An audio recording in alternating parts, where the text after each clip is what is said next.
ঈদের বিরতি শেষে আজ আবারও শুরু হচ্ছে ঢাকা প্রিমিয়ার ক্রিকেট লিগের লড়াই। শীর্ষে থাকা মোহামেডান মুখোমুখি হবে শক্তিশালী রূপগঞ্জের।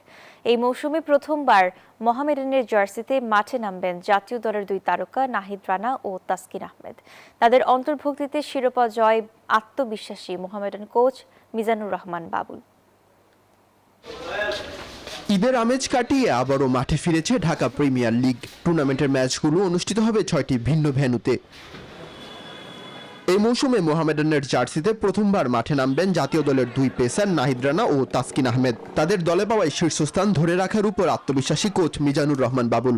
যে টিমটা এখন আমরা পেয়েছি, অভিজ্ঞতা এবং পারফর্মার দিয়ে অনেক পারফর্মার আছে, অভিজ্ঞতা আছে টিমের মধ্যে। সো ইনশাল্লাহ আশা করি যে আমরা একটা করে যদি ম্যাচ জিতি এবং 4টা ম্যাচ জেতার মতো সামর্থ্য আমাদের আছে। পূর্বে ক্লাবগুলো নিজস্বভাবে খাবার ব্যবস্থা করলেও এবার সে দায়িত্ব নিয়েছে বিসিবি। খাবারের মান ও সার্বিক ব্যবস্থাপনায় সন্তোষ প্রকাশ করেছেন দলটির প্রধান কোচ।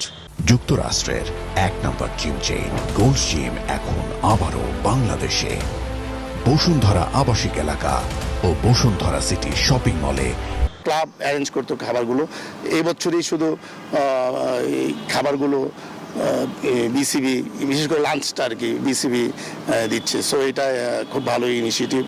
12 পয়েন্ট নিয়ে টেবিলের শীর্ষে রয়েছে মোহামেডান স্পোর্টিং ক্লাব। মঙ্গলবার সকাল 9টায় তাদের মুখোমুখি হবে টেবিলের 3 নম্বরে থাকা লিজেন্ডস অফ রূপগঞ্জ। শীর্ষস্থান ধরে রাখার লক্ষ্য নিয়ে ম্যাচ জয়ের বিকল্প দেখছে না মোহামেডান। মাহাদি ইমরান, নিউজ 24, ঢাকা।